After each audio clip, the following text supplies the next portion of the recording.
6. april, jedan od najkarakterističnijih datuma za grad Sarajevo. To je ujedno i povod da ovaj put naš gost bude Nihat Kreševeljaković. Ne znam šta bi sve mogla reći, producent, direktor Internacionalnog teatarskog festivala, historičar, vatrogasac, idejni tvorac Modul memorije.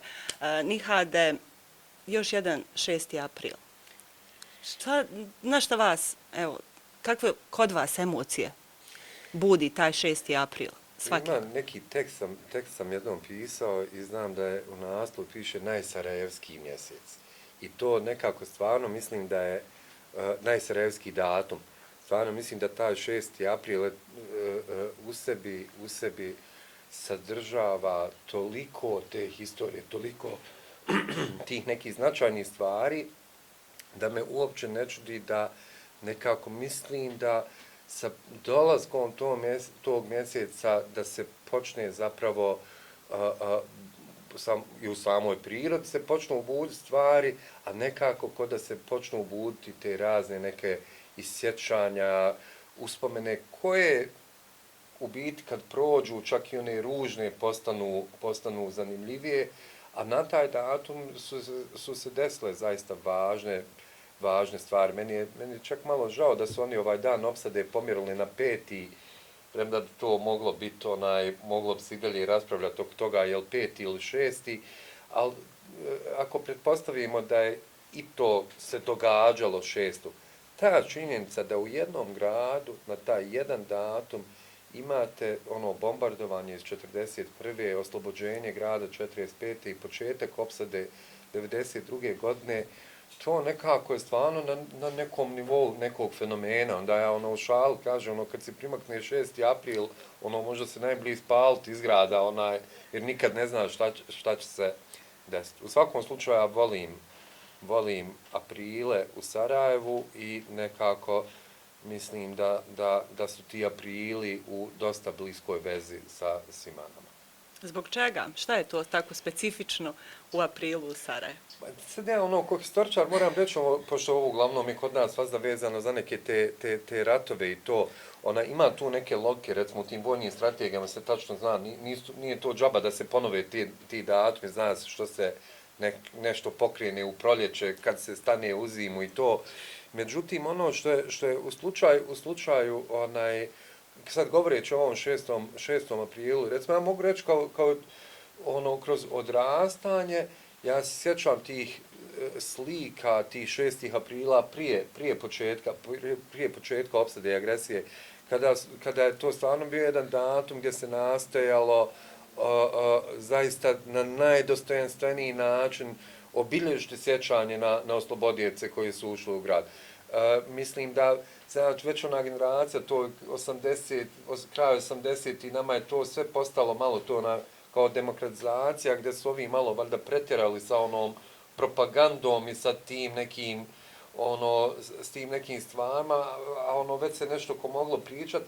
Pa mi možda smo bili ta neka generacija koja nije toliko slijepo to doživljavala, što mi je možda čak, ne bi mi bilo drago da sam slijepo to doživljavao, ali mislim da vrijednost tog datuma je nešto što bih ja recimo danas volio da mogu, da sam mogućnost prenijeti mladim ljudima,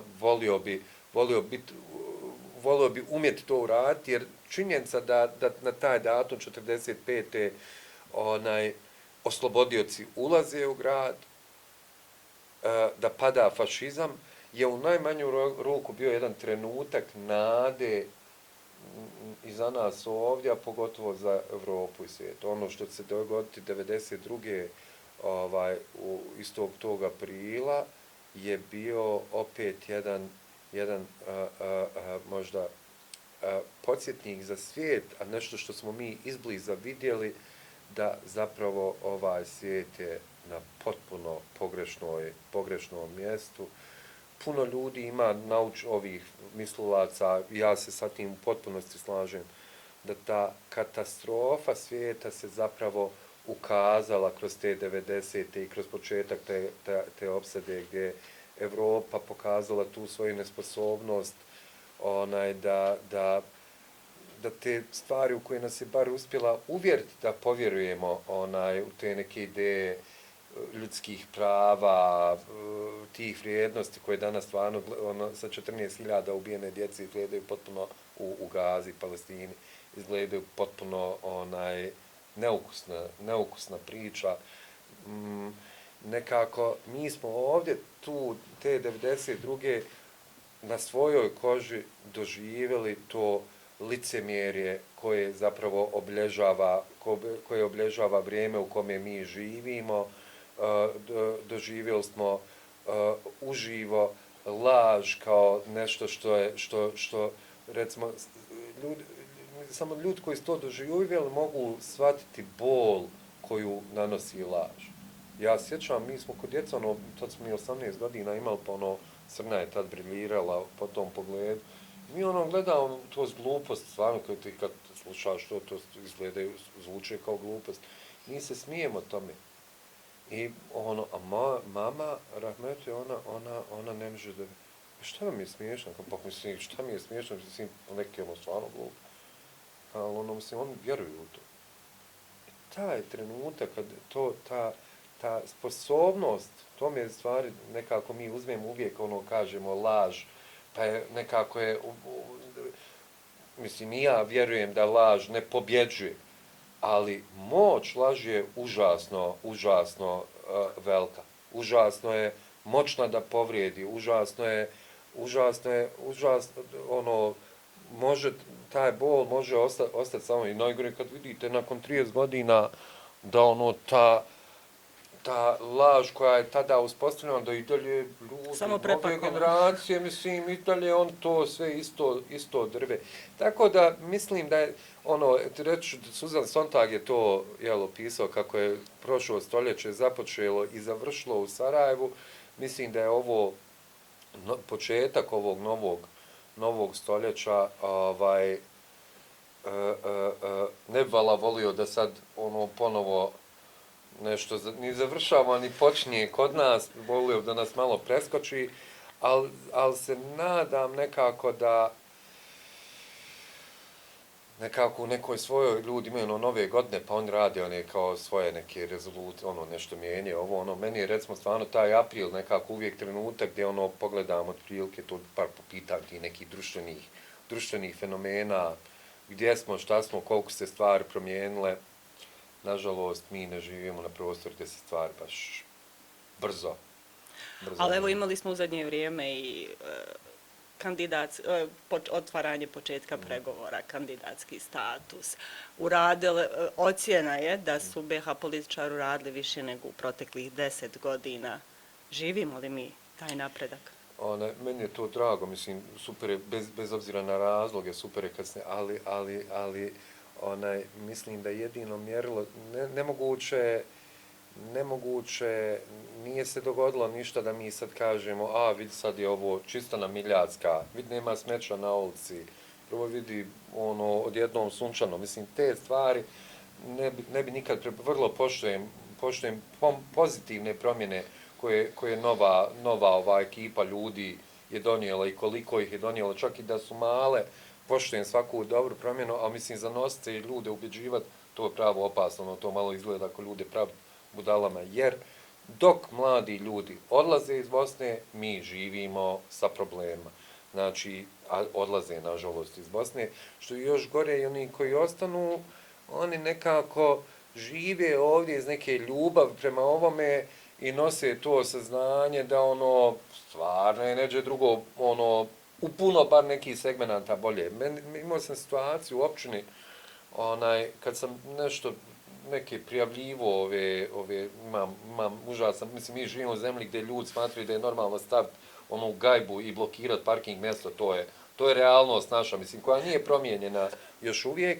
I onda ja to kako prijavljujem to, pa je bila neka situacija, sad da ne dužim, duga je priča i uglavnom pokušavam ja službenici općine objasniti da kako oni mogu detektirati ko je nešto uradio, to kao da je gajba, to je kod prilike, one Vjetar je, konspiracy teorije, navečer nešto spustilo gajbu, ne može se to otkriti ni ko je spustio, možda je sumnjivo onaj što parkira tu, ali ne mogu on to dokazati. Sad ja spomenem nešto u tom procesu kako bi on to mogli skontat, premda je, mislim, jasno, ali ja spomenem, kažem kako u Holandiji, ljudi, kad neko izbaci smeće, nepropusno, pa onda ima neki frajer, imaju to ime za to, neko lijepo ime zvuči, pa on to tabiri, to smeće dok mu ne nađe nekakav račun ili nešto, onda kad skontaju koje naplate mu kaznu. Uglavnom ja kažem, znate da u Holandiji, kaže ona meni, pa daj molim, nismo mi u Holandiji.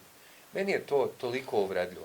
Ja mogu shvatiti da mi, kao posljedice i agresije i brutalnosti rata koje smo proživjeli, sve to, mogu razumjeti da smo određenim stvarima zakočeni, vraćeni.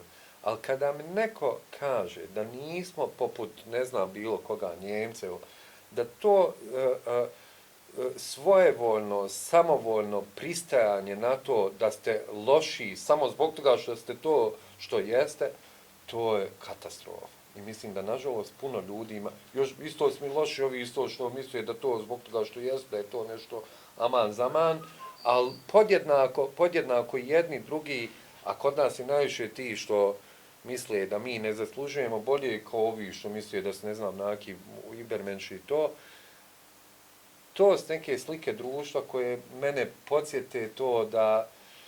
A je li društvo negdje tako, evo, na dobrom smo tragu, upravo da se nekako učahurili, da ne može i ne treba bolje. Šta god kaže se, kaže nemam kome. Ne možeš ti protiv ovog, ne možeš ti protiv sistema, ne možeš ti protiv banke. Ni protiv čega ne može.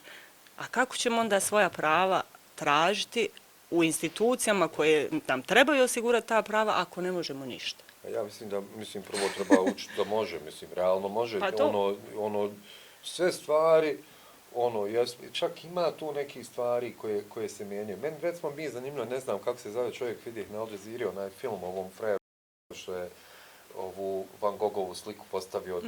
I pogleda film, u jednom trenutku, on kaže, riječ su molitva isto od ova, kaže, treba paziti što ne možemo mi sa ovom količinom negativnosti i to je stvarno tačno, nisam ja od onih što hoće nešto kaže da je bolje nego što jest.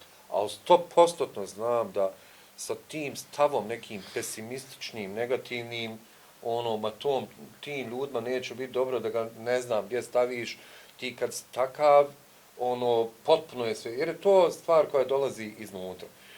Mislim da je jako bitno to kako se djeca uče. Mislim da ove nove generacije, možda je to ovo više karakteristika ovih starijih generacija, da pristaju na te stvari. Ja znam, meni rahmet mama, uvijek je sistem u pravu, ne mogu ja biti nikako, znam neka je situacija bila, pa nešto ja nju pitam, nešto nisam mogao ući u neku prostoriju, nešto nisam bio kao obučen, ne znam šta im je smetno. Ja kažem, Bogot, jel tebe ovo izgleda, ko izgleda? Znam se nije me onaj pust, kažem, u pravu. Pa sad reče, hoću reći, neka starije generacije imaju to. Ove neke srednje, one su tako u nekom međupravazu. Ja se iskreno nadam da, jer u ovim kod mlađih ljudi, on su spoj nečega, njih je zakačio i taj materializam, kod njih se osjeti oni su svjesni vlastite vrijednosti puno više nego mi. To bi moglo biti problem jer bi ih puno moglo otići odavde jer za te materijalne vrijednosti ovdje nismo baš prostor gdje se mogu puno njih realizirati. Mislim da su to proces, ja samo mogu nadat, suštinski vjerujući da, sad ovo će zvučati malo, ali nekako mislim da je potrebno nekad praviti tu sliku o tim Bosancima i Hercegovincima, ipak zanimljivim ljudima koji su svašta i preživjeli i ne treba zaboraviti, baš gledam neki dan neke izjave i kad šta smo mi preživjeli ovdje? A to malo gledam i ove Palestince tamo, to kako se onako nema mržnje te. Stvarno nismo ni mi loši po tom pitanju. Mi smo preživjeli užasne stvari nekako kad vidiš ljude, nije ta, bar ja govorim o ovom prostoru gdje ja živim, ja ne osjetim to da ljudi nose tu mržnju. Čak mislim da je ta mržnja puno prisutnija u medijima i da je puno više ovi političari. Ja nisam nikad, boga mi, kad odem negdje, bilo gdje u Bosni, dobro znam, neću sad baš baljezgat nešto i pričat, što mi padne, ne moram reći sve što mi padne na pamet, ali stvarno nisam nikad imao osjećaj taj neprijatnosti, ljudi su puno normalniji. A ta činjenica da nakon takvog iskustva sačuvate to neko ljudsko dostojanstvo, mislim, velika je to stvar, mogu ljudi pričati šta hoće, recimo, kada bi se malo odmako od tog bosanstva i to i nekako ga pokušao sagledati ko neki fenomen unutar Evrope, pa čak i svijeta, zanimljivi ljudi, vrijedni trpljenja ovih drama kroz koje prolazimo, skoro pa stoljećima. Da se vratimo, evo, pravim vrijednostima i 6. aprilu. Simbolično, modul memorija počinje 6. aprila izložbom fotografija našeg kolege Danila Krstanovića koji je preminuo i trajaće do 9. maja, Dana borbe protiv fašizma. Zašto baš ta dva datuma? Nama mi kad smo formirali modul memorije kao da je neki program, nama je želja bila da on počne, mi smo 6. aprila kao taj dan početka opsade, sad je to 5. početka opsade i dana grada Sarajeva, da je unutar tog perioda 2. maj koji mi u Sarajevu stvarno doživljavamo kao datum, jedan od ključnih datuma u historiji i grada, pogotovo u historiji opsade, i da završava sa 9. majem, koji mi obilježavamo ne kao dan Evrope, jer on dan je Evrope, već kao dan pobjede nad fašizmom, gdje bih, ovo vi ste puno bolje upotrijebili, taj nije baš dan pobjede, ali dan borbe protiv fašizma je nekako adekvatniji izraz, vjerujući da upravo kroz ciklus tog vraćanja sjećanja, baviti se tim fenomenima i kulture i umjetnosti nastalih u periodu opsade, mislim da suština i onoga što se tada zaista događalo i ono što bi trebalo biti suština u percipiranju toga je da imamo svijest da pogotovo umjetnost i kultura u svojoj suštini imaju za cilj borbu za bolja društva, pogotovo borbu protiv tih društava u kojima se slobode drugih guše, ugrožavaju, gdje se drugi ljudi proglašavaju manje vrijednim i tako dalje. Tako da smo mi iz tog razloga izabrali te datume.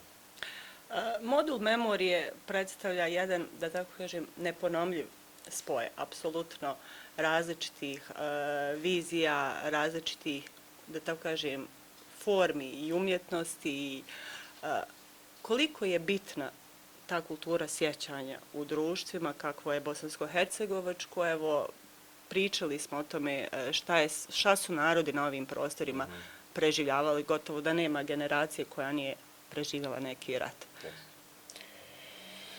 Prvo, ta kultura sjećanja, meni je to zanimljivo, to je tako popularna riječ, a mogao se zakljeti da 90% ljudi koji koriste ne bi baš mogli skontati šta je razlika između kulture sjećanja i historije.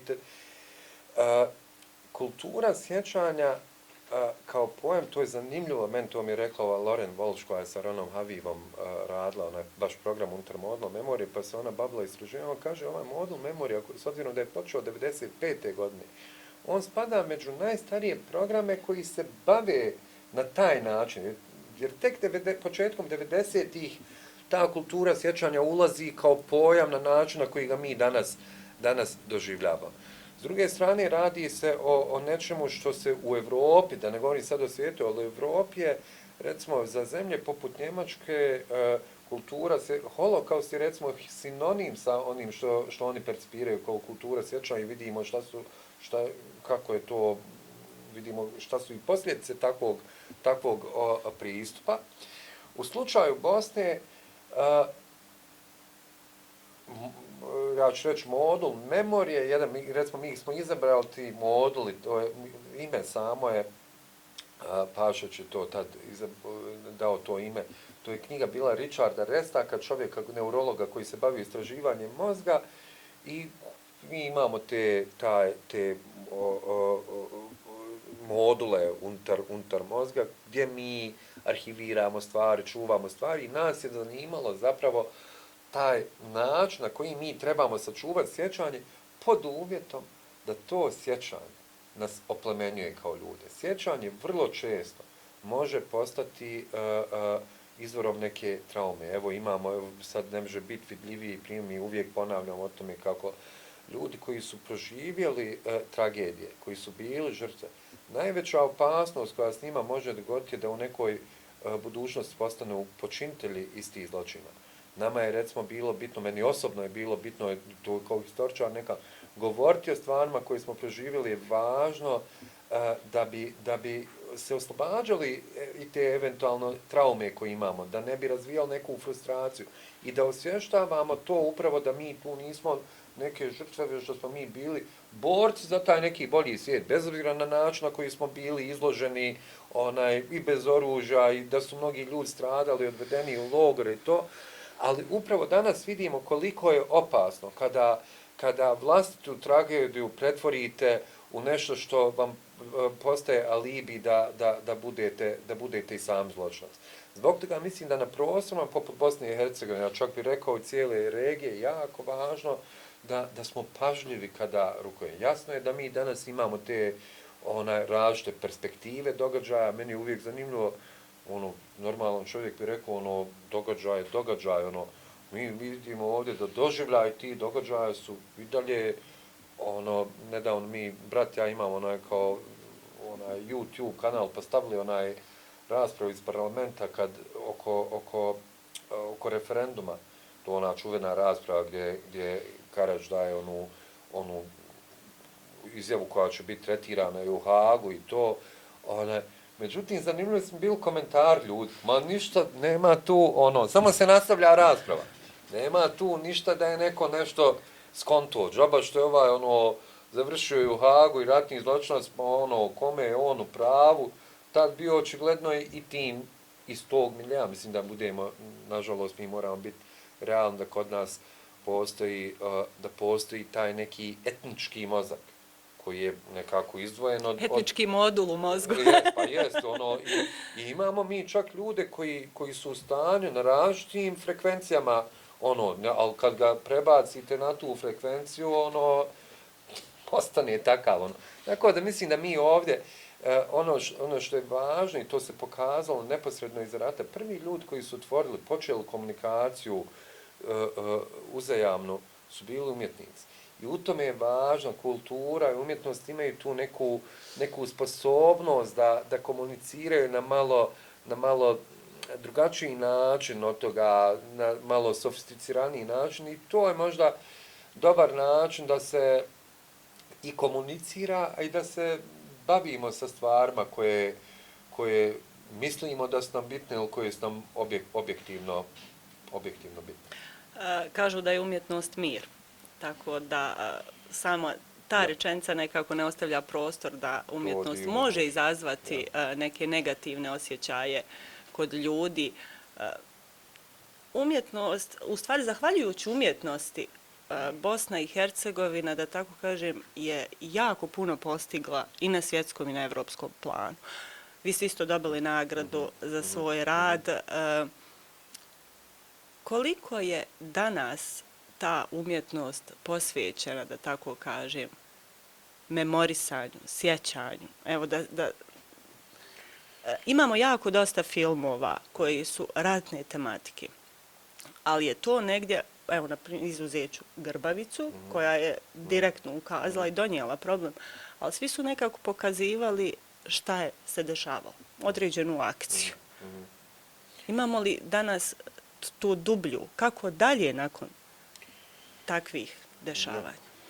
Mislim, ja uvijek kažem, prvo mi imamo tako skromno tu filmsku produkciju da je tu teško govoriti. Ja često, recimo, kad pričam pa ljudi kao, joj, svi nam filmovi o ratu, mislim, imamo 10 filmova napravljeni za 30 godina, ono, logično je da ljudi koji su preživjeli rat, da je to nekako i umjetnicima, da je to iskustvo koje je intenzivno iskustvo, mislim, bilo bi dobro da mi imamo malo tu veću produkciju, pa bi onda mogli tim se baviti, više to analizirati. Činjenično, recimo, film koji je Dino Mustafić radio, remake, da će to vjerovatno, ako ne zauvijek, ali zadugo ostati jedini film gdje se čovjek bavio temom dosta oslobođen ovih nekih uvjetovanja, jer mi znamo da film, isto pogotovo i evropski film, i američki film, da su isto vrlo određeni, ne možete vi baš priču kako vi hoćete pričati, ono, pogotovo kada govorite u odnosu na te ljude koji će onda dati pare za taj film.